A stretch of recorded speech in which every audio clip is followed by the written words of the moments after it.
1, 2, 3.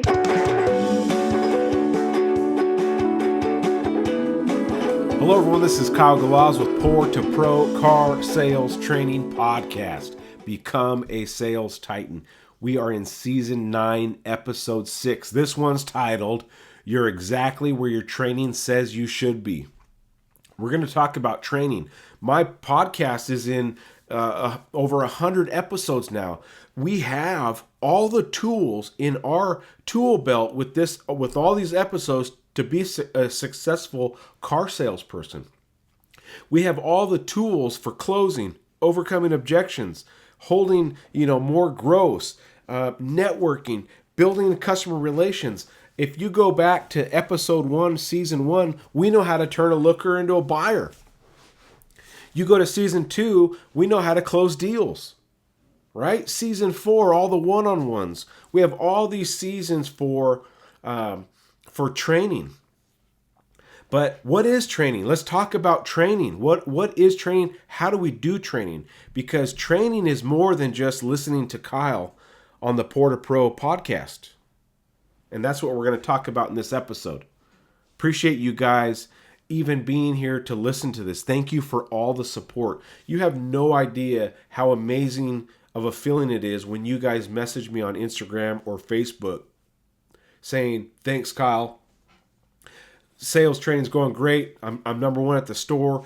All these little successes. Or, hey, I just sold 2 cars today because of this. And a lot of it has to do with what's already inside you guys and girls. It's inside of you. The podcast just helps pull it out and gives you the right tools for the customers in front of you. But guess what? The magic is inside of you. The talent is inside of you. We just need to know how to get it out, and that's where the training comes in. So thank you for all your support. Update on Season 10. I don't know if you follow me on Instagram. If you don't, go to Instagram and type in Poor2Pro _ car sales training and find me. You'll recognize the logo. Follow me on there. Well, I just posted a picture a few days ago about Season 10. Season 10, I'm making about sales manager. It's going to be sales manager episodes for those 10 episodes. What's really nice about this is if you're a sales manager already out there, you can get some training. But most of the listeners out there like you right now are going to be a sales manager. So I'm going to give you the tools to get promoted. I'm going to give you the tools on the mindset of a sales manager. So when you have the opportunity or even the interview at your dealership, you can say, hey, you already have some of this information. And you can say, listen, I already know to do this. I understand, how to run a team, work the numbers because of the episode in Season 10. So we'll have 10 episodes there. So look out for that. Also, don't forget to get your copies of Poor2Pro Daily Workbook and the Sold is Gold book on Amazon. Links for those will be in the description of this episode. Actually, all the episodes. Please support the podcast through those books. I hope you see enough value in the podcast to where you're like, you know what, I want to pay back. I'm going to buy Kyle's books. The cool part is those books will help you sell more cars. The benefit is also it supports the podcast so I can keep putting out training, keep helping you guys because, it's a small investment for the books, but it's a huge return of investment for you. All right. So again, follow me on Instagram and Facebook. If you are hearing this right now, pick up your phone and message me the words Sales Titan. I want to hear from you. I want to meet you. I love expanding my circle of friends on social media. And I love meeting like-minded people that want to train and want to go to that elite sales titan level. Also, last thing before we get started is share. Share the podcast, share the social medias that I have, and let's help get Poor2Pro get bigger than all of us combined because we are a sales titan team. You're part of this journey too. And I love sharing your guys' messages on Facebook and Instagram so that way you guys are recorded also with the podcast for the history books. So Season 9, Episode 6, you're exactly where your training says you should be. So let's talk about training because the podcast has all the tools for you. Now let's talk about how do we use the training that Kyle has done, right? Because there's 9 seasons of information. How in the world do you remember all that, Kyle, so I can go sell cars on the lot? I can't remember everything. Well, you're right. 9 seasons, 100 plus episodes is hard to remember. But if we can learn how to train, then we can learn how to gain. Ooh, that rhymed. All right. So let's talk about these different sales numbers first, and then I'm going to talk about how we can use the training that you're listening to right now. So we're going to start with the 5 cars. If you are a salesperson that is averaging 5 to 6 cars a month, let's do this. Let's break down right now, and let's be honest with ourselves. Okay, I'm not talking about the salesperson that had a bad month one month and he hit 5 cars. I'm not talking about that guy. I'm also not in this going to be talking about the guy that hit 20 cars one time in his career and he calls himself a 20 car a month guy. I'm not talking about that either. We're talking about take last year, divide it by 12. How many cars you sell? Divide it by 12. Let's find your average. The sooner we can become honest with ourselves of what kind of salesperson are we, the sooner we can start elevating our sales game. It's about honesty. And you don't have to message me, hey, Kyle, I'm only a 5-car guy. No, look at yourself right now. Think about it. Do your average and say, okay, yeah, shoot, I do average 5 to 6. I do need some help. So if we can be honest, we can learn, we can grow. So if you're a 5-car, 6-car, 7-car guy a month or girl a month, then what do we need? First, let's recognize that it's probably not your fault. It's probably not your fault that you're 5 to 7 cars a month. It's probably a process in your dealership's fault that's not training you. Okay? And that's why you're listening to these very words right now. It's because you're out there looking for training. So kudos to you. But a lot of times when salespeople get hired, the dealership is there to hire you, put you through the process, get you comfortable with the product, put you through the training on the product, learn the CRM system, get you some leads and say, all right, this is what you need to do when you get a customer. But it's not real training. It's more of process. This is the process.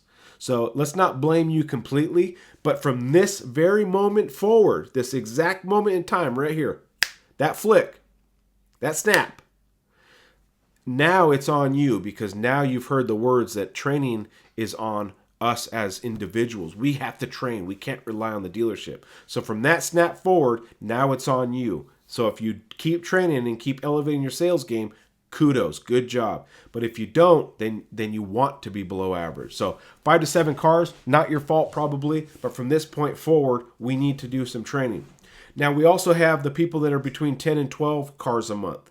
And that's a good average, because 10 cars a month is the national average. So if you take every salesperson in the U.S., take all the cars they sold, divide it by 12 months, you have 10 cars. The word average is not a bad word. It just means you're on par with everyone around you. That's not a bad thing. At 10 cars a month, you can kind of earn a living. You can squeeze through life. You can kind of be off the radar of the managers. He hits 10 cars a month. We're good. You're making just enough for the dealership to be happy, and you're making just enough to squeak by. But do you really want to be average? No. That's where we need training. 12 cars a month, 144 a year. You're above average. Not a bad number to be at. But let's talk about the sales titan numbers, 15 plus, 20 plus, 30 plus. What is the person doing at your dealership that's consistently hitting 15 cars a month? Good at networking? Good people person, has a ton of repeat and referral, good on the phones, smashes ups when they come in. What is it? Works the service drive? Social media, Butterfly's always on social media doing stuff, posting rigs on Facebook Marketplace, making those phone calls that no one wants to make. Maybe it's all of it. Maybe to be at 15 plus cars a month, you kind of have to be well-rounded. You have to know your product knowledge. You have to be good at walkarounds. You have to be a people person. You got to be good on social media. You have to have repeat and referral. You have to be good on the phone, right? I mean, it's not rocket science to be good at car sales. It's just doing it. It's just doing it. So maybe that 15 car a month person at your dealership is not on the sidelines watching. She's doing. She's getting busy. I clock in and get to work. 15 cars a month. What about the 20 car a month person? Now, I'm not talking about earlier what I said, sold 20 cars once in his career and now he's a 20 car guy. No, we know you're not a 20 car guy. Don't fool yourself. Because if you keep saying it and you're not, then you're never going to want to go through the steps to get there. And then there's the elusive 30 plus car a month guy. They exist. I know them. They're selling 30 plus a month, and it's not on accident. Everything is on purpose. So let's talk about training now. Let's get to the meat of the subject, is training. Have you ever, nod your head yes or no, I can see you through the microphone. Have you ever recorded yourself trying to close deals? Not with a customer, but at home, role playing. Have you ever recorded yourself and watched it? No? Yes? I see you guys and girls. Very good. If you said yes, then very good. Recording yourself is a very powerful tool because you can see how long does it take me to get through this close. Is it taking me 8 minutes to do a close? Is it taking me 5 minutes to explain something? Is it taking me too long to explain adaptive cruise control? Is it taking me too long, or am I too confusing when I talk about payload capacities? Do you see what I'm saying there? Sometimes recording yourself is not just so you can look at how pretty you are or handsome you are. Sometimes recording yourself can point out some things like, oh, wow, yeah, that is a little confusing. I am saying that wrong. I'm trying to explain a lease, and now I'm watching myself back on this video, and man, the way I explain a lease would confuse anybody. The guy who invented lease, Michael Lease. So think about, let's start recording ourselves. Let's do some recording and watch it back. You don't have to share it. It may be embarrassing. It's definitely out of the comfort zone for a lot of people to watch themselves go through something that they think they're good at and realize, oh my gosh, I sound like a whatever. Think about me in doing this podcast. When I go back and listen to my episodes, sometimes I'm like, wow, I sound like a cheese ball sometimes. But guess what? That's me. That's my genuine self. I don't put up a front on these episodes. This is Kyle. You're getting Kyle. So when you do these when you record yourself, you get to see yourself in action. So do that. Record yourself. Let's start there. What is training? How about we record ourselves and watch back? Also, watching videos. So I've picked up a lot of tips and tricks on YouTube. So maybe get a list down. Maybe get a pen out right now or put some notes on your phone. First, let's record ourselves and play it back. Watch. Second is watch videos on YouTube or whatever place you get your video content. Watch some training videos. How to close a deal, how to present, adaptive cruise, how to present, a new feature on a vehicle. Those training certification videos that are so boring and you got to go through the test. How about you take notes and actually learn how to do a feature action benefit with those training sessions? You got to go through the course anyway. Might as well try to learn as much as you can on those product certifications you have to do for your brand. Write some stuff down. Think about, how could I present this to a customer and make it make sense to build value? Because guess what? The average salesperson down the street is not going to do this, and I'm going to be able to win sales from those competitors by me knowing what I'm talking about. Training. Watch those videos. How about role playing? This is a big one.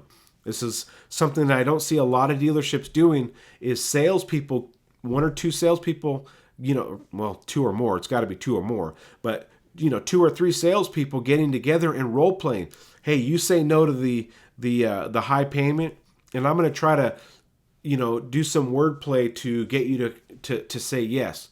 You don't have to be so hard on each other and only say no, no, no. It's about getting the muscle memory in your mouth and the words. No, the payment's too high. Well, what makes you say that, Mr. Customer? Is the payment too high because of your budget? Is it something that you saw online as an advertisement? Or is that what you think it's too high for that type of vehicle? Well, it's my budget. Oh, okay. That makes sense, Mr. Customer, right? So if you can start saying these things with the coworker and role play and really try to both get better, you'll notice when you finally get that customer in front of you, it's smoother. It comes out like butter, and you're able to close a customer because you were able to role play. That is what training is about. All right. Now, another one too. Training can be sneaky. Do you have a salesperson at your dealership that is really good at what they do? Do you think you could go around the corner with no one being able to see, his customer or her customer and the salesperson, and you could listen in on what they're saying?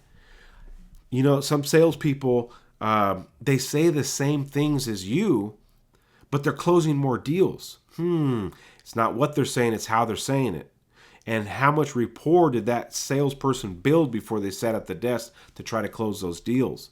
Are you watching those successful people at your dealership and actually taking notes, or are you just saying, how does that salesperson sell so many cars? How about we say, let's find out and go watch and listen.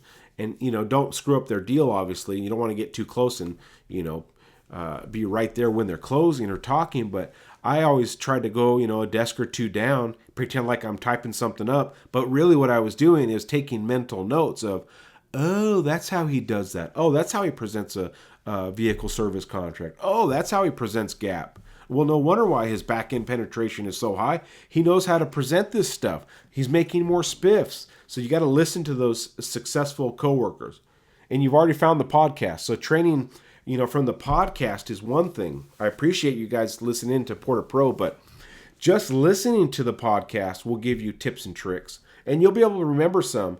But writing stuff down, muscle memory. Remember, we have multiple senses. We can see, we can hear, and then we can also write. And sometimes just writing down what you hear can help your brain remember, because we're seeing it, we're feeling it, and we're saying it. So make sure to write things down when you're training. Just like I have all my notes in front of me. I'm reading all my notes, handwritten notes. So tomorrow, when I'm at the dealership, and let's say I come across a scenario, I'll be like, oh yeah, I can visually see what I wrote. Role play, watch videos, record yourself, listen to successful coworkers, listen to podcasts, write things down.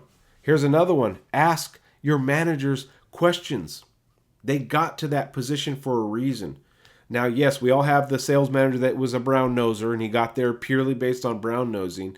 But for the majority, they do have some skills.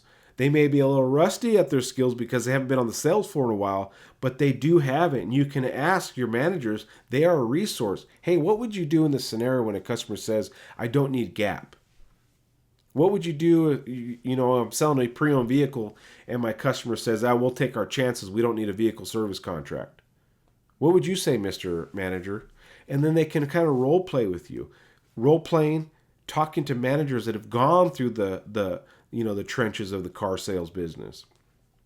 Now, here's a couple huge ones when it comes to training. Are you writing down goals? Do you have goals? If you don't have a goal for the month, how in the world do you expect to hit those big numbers? If you think writing down a goal, Kyle, if I write it down doesn't mean I'm going to hit it. If I write down 15 cars, I hear salespeople say this. If I write down 15 cars, the whole month's to chance. How am I supposed to hit how do you predict it? I'm like, you're missing the whole point.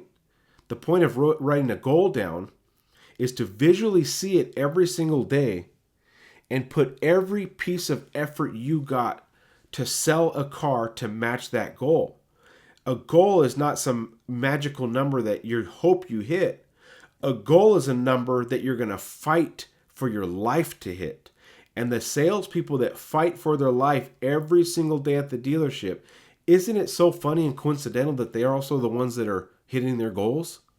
If you don't have a goal in front of you written down, then you can't fight for something. You have to have something to fight for. So having goals is a huge part of being successful. And it's also training, because you have to train to know these things, to write them down, to have these goals. So make sure you have a goal first, and then you got to follow your goals. Another thing too that has been successful for a lot of salespeople, I know it was for me, is to set parameters in my month. What are my parameters? These can be good things that you want to get rid of, bad things that you want to get rid of, and good things you want to implement. One of them is staying out of the huddle. We talk about this all the time.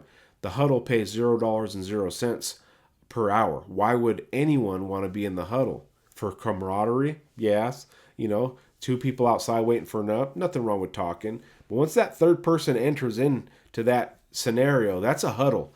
And there's nothing positive that's going to come out of there. Most huddles are about negativity. Most huddles are distracting. Most huddles aren't role playing. So get out of that huddle and make that one of your parameters. I will not be in huddles. That's part of training. I'm training to be a better salesperson, and I don't want to be in a huddle. Another thing is, for a parameter you can set for yourself, I don't want to get I don't want to leave the dealership too much. I know some salespeople that they're always out doing something. They're getting food. Oh, they're going to go get a drink now. Oh, I got to run an errand. I got to do this. They always find a reason to leave the dealership. Set some parameters. Bring your lunch to work. Bring your drink to work so you don't have to leave the dealership too much. And then good parameters. Hey, I want to learn a new technique every day. I want to learn a new feature on a car every day. I want to post a vehicle every single day. That's what successful salespeople are doing. Is they're doing stuff every day. They're not hoping something happens. They're making something happen. I heard a really cool analogy about a bald eagle. I wanted to talk about it. This is not from me. I heard this online, but it was talking about how high a bald eagle can soar. And there's certain birds that will bug a bald eagle, because the bald eagle's a predator, and these birds want to get that bald eagle out of their area. They have nests or whatnot. And so these birds will peck at the bald eagle, and the bald eagle doesn't really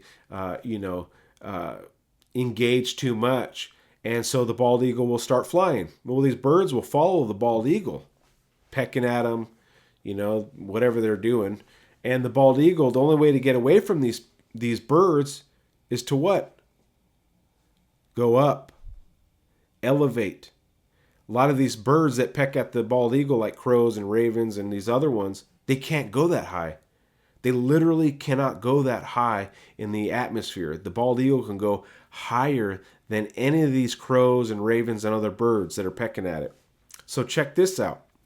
If you act like that eagle and you soar and you go high elevation, you're going to leave the average salesperson behind. You're going to be in an elevation all of your own. You will be that 20 to 30 car salesperson. But the only way to do it is to soar. And the only way to soar is to get the wings. And the only way to get the wings is to train.